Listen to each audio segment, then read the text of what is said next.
Correcto, una lectura, una situación que estábamos haciendo en este episodio. Contigo, Lidia, siempre queremos aprovechar también por irnos un poco más a los datos, a las cuestiones electorales, así que vamos a comentar también esa parte, es decir, cómo puede afectar esta ruptura entre Podemos y Sumar al plano electoral. Bueno, pues si nos ponemos técnicos, ¿no? Aquí entra en juego nuestro amado sistema electoral y el funcionamiento de la fórmula DONT, en el que, bueno, cabe preguntarse si es mejor una izquierda unida o dividida o qué le conviene más al propio Partido Socialista. Y bueno, si alguien nos escucha hoy y ha escuchado cualquiera de los episodios de Simple Política, podrá intuir que normalmente el sistema electoral beneficia a los partidos grandes. Y esto es así, la coalición de Sumar no solo era beneficiosa en términos de unidad per se o por la unidad ideológica, sino que a nivel electoral pues les beneficia, ya que como hemos explicado varias veces, en el reparto de escaños siempre ganan los grandes partidos que son los que concentran más votos. Si bien es cierto que en las grandes circunscripciones como Madrid o Barcelona los partidos tienen una alta probabilidad de conseguir representación aunque no tengan muchos votos, esto se torna muy complicado en las provincias medianas y pequeñas, donde el reparto es prácticamente exclusivo entre los dos grandes partidos, es decir, entre el PP y el PSOE. Y como mucho en las provincias medianas puede colar algún escaño para el tercer partido más fuerte. Por tanto, para la izquierda, si unen fuerzas a nivel electoral, saldrán beneficiados, ya que cuantos más votos concentren en un solo partido, mayor probabilidad de conseguir escaños, que si se reparten estos escaños en su lugar entre dos o tres partidos, pues se volverá casi imposible alcanzar esta representación. Pero ¿y qué pasa con el PSOE? Pues bueno, por un lado podríamos pensar que una izquierda débil les beneficia porque arrastran más votos hacia ellos y además al concentrar el voto, pues también crecerán en escaños. Sin embargo, esto implicaría una transferencia de votos intrabloque, lo que a priori puede ensanchar al PSOE, pero no necesariamente hacer más grande al bloque de izquierdas como tal. Por lo tanto, en términos de gobernabilidad, no sería necesariamente beneficioso para el PSOE que la izquierda esté dividida. Aún así, esto es un poco pues teorizar por teorizar, porque es complicado controlar otros factores como la fuerza electoral de otros partidos, ya sean pues del bloque de derecha o mismamente los partidos nacionalistas. Y bueno, como adelantaba antes, en muchas provincias medianas es cierto que el reparto de escaños se produce principalmente entre los dos grandes partidos, pero si hay probabilidades para alguno es pues para ese tercer partido. Y es que actualmente sería para Sumar o para Vox. Entonces, aquí el PSOE le beneficiaría mucho más que este tercer partido sea la formación de Yolanda Díaz que la de Abascal, ya que es su socio más probable y le conviene pues que tenga también su representación. En conclusión, yo creo que es muy difícil estimar sin datos concretos, ya que pues, ahora todas las encuestas siguen contemplando a Sumar como único partido a la izquierda del PSOE, y bueno, que no necesariamente esta división o estas trifulcas benefician a Pedro Sánchez. Lo que sí está claro es eso, que la unión hace la fuerza con la Fórmula DON, porque si no también recordemos que para las elecciones gallegas se estaba planteando incluso una gran coalición dentro de la izquierda y evidentemente no es casualidad, es parte de lo que estamos comentando. Lidia, decías también otros factores en juego. ¿Qué deberíamos tener en cuenta también para entender dentro de que estamos teorizando?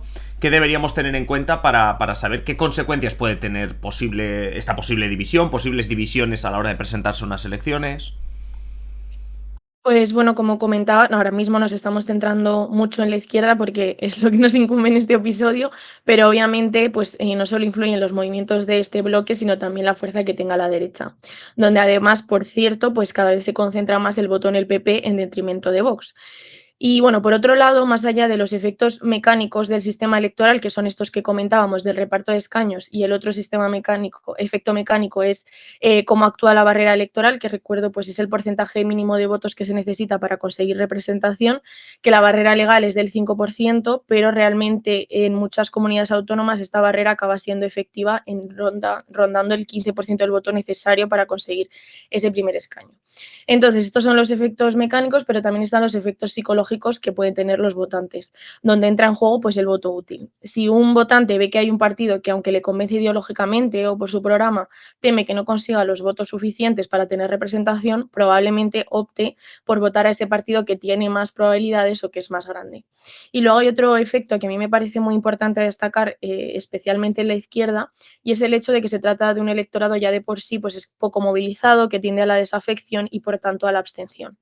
Entonces, creo que estos movimientos de los partidos son muy peligrosos para un electorado que ya está muy desgastado, como que, ¿no? que gastó su último cartucho y se comprometió a votar esta última vez a Sumar, pero creo que todas estas divisiones no le conviene nada pues este electorado que ya no es tanto si va a votar a uno u otro partido, sino que probablemente se quede en casa. Sí, hace falta recordar que lo que estamos haciendo es hablar desde la teoría política, casi desde la ciencia política, porque evidentemente, y aunque nos encanta en la sección de Lidia hablar de barómetros, de datos, no tenemos prácticamente datos sobre qué ocurrirá tras el anuncio de Podemos de separarse de Sumar e ir al grupo mixto. Pero lo que sí tenemos, Lidia, por hacernos una idea, aunque ya hace un tiempo de esto, son datos de cuando Yolanda Díaz anunció el proyecto de Sumar y se hablaba de si Podemos iría o no con Sumar. ¿Qué decían los datos en ese momento? Que es verdad que hace unos meses, pero ¿qué decían?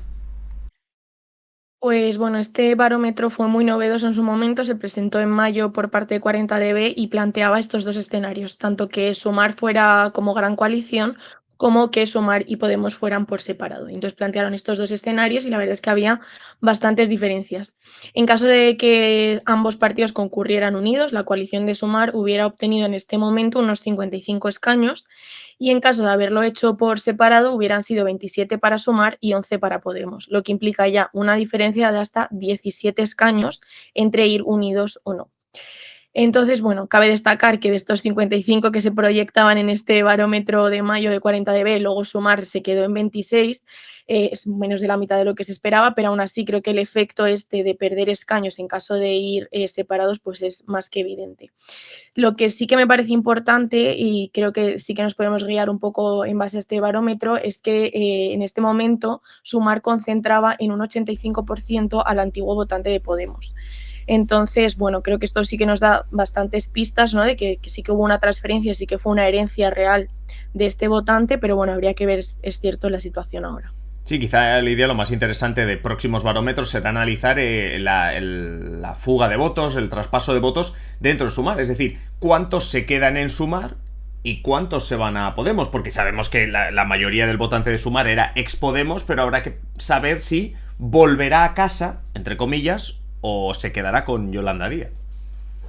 Sí, claro, porque una cosa es entenderlo como coalición y que el partido que anteriormente habías votado se está integrando en esta nueva formación y otra que vaya completamente por separado. Pero bueno, creo que ya se podrían, o sea, podríamos hacernos una idea viendo a lo mejor si hay más abstención, que de hecho lo veíamos, ¿no? Que en Sumar ya hay un alto porcentaje de indecisos y quizá esto nos esté dando pistas porque no creo que este votante entonces se pasara a votar al PSOE, sino que yo creo que más bien se quedaría inmovilizado o en casa.